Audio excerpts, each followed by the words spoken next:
Dear students, in this video you are going to learn about how to resolve a vector into its component.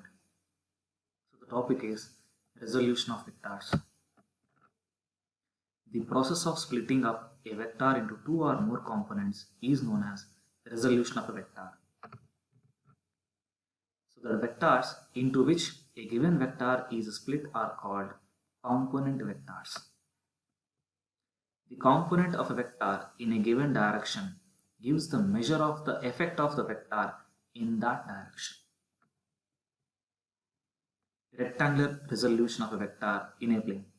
So far we have learned that resolution is nothing but splitting of a vector into two or more components based on the dimension. If you are going to consider a vector in a plane, that means two dimension, a vector in two dimension can be resolved into how many components? Two components, because it is two dimension, one along x-axis, another one along y-axis. In the same way, in three dimension, a vector can be resolved into three components, one along x-axis, second one along y-axis, third one along z-axis. Now we will learn about how to resolve a vector in a plane, that is two dimension. We can resolve a vector in terms of component vector that lie along unit vectors I cap and j cap. In the previous classes we have learned that I cap is the unit vector along x-axis, j cap is the unit vector along y-axis. Consider a vector a bar that lies in xy plane as shown in the figure. So that is xy, that is my vector which is present in xy plane, a bar. Now I want to resolve this vector into two components because we have two dimensions, so two components I can resolve this.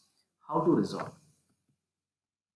Draw lines from the head of a bar perpendicular to the coordinate axis. That means along x-axis from here and along y-axis from here. So that is the perpendicular drawn to x-axis. Whenever you are going to draw a perpendicular in this direction, this is a bar. Now in this direction, what will be the value of a bar along x-axis? That is my point here, or concept. Now I am going to draw this component along y-axis. Now if you see, this and this both are parallel to one another. So instead of finding this, I can find this. Now here, the component of a bar is taken as a1 bar along x-axis, along a2 bar along y-axis. It's very simple. You take this vector and make it to fall on x-axis such that this is the value. So along this direction it is a bar, but along x direction it becomes a1. In the same way, if you make this vector to fall along y-axis, it becomes a2. So here two components we have for a bar, that is one along x-axis and the one along y-axis. We get vectors a1 bar and a2 bar such that a1 bar plus a2 bar is equal to a bar by using triangle law of vectors. Because if you take the parallel vector here, now a1 bar plus a2 bar is nothing but a bar. Since a1 bar is parallel to I cap and a2 bar is parallel to j cap, we can write it as, because a1 is a vector here, so vector can be written as magnitude times direction. So the magnitude of a1 bar along x-axis is taken as ax. And what is the direction along x-axis? I cap. So what is a vector? Ax into I cap. Magnitude times direction is nothing but a vector. We have learned this in unit vector definition. And similarly, a2 bar can be written as ay times j cap, where ay is the magnitude of a2 bar along y-axis and j cap is the unit vector which determines the direction. So where ax and ay are real numbers. It is a unit vector direction. The quantities ax and ay are called x and y components of the vector a bar. Therefore, we can write the same as, in place of a1, I'm going to write ax into I cap plus in place of a2, I'm going to write ay into j cap. So the vector a bar has resolved into how many components? Two components. One along x-axis whose value is ax, another one along y-axis whose value is ay. And the combination of ax into I cap and ay into j cap will again represent the final vector, that is a bar, by using triangle law of vectors. Note, ax and ay are scalars because they represent magnitude. Resolution of a vector using trigonometry. Now I am going to use trigonometry to resolve the same. Using simple trigonometry, we can express ax and ay in terms of the magnitude of a bar and the angle theta it makes with the x-axis. That means I am going to consider that the vector a bar is making an angle theta with respect to x-axis. Whenever you are going to take the perpendicular from the terminal point of a bar onto x-axis, this is a right angle triangle. Now this is base and this is perpendicular.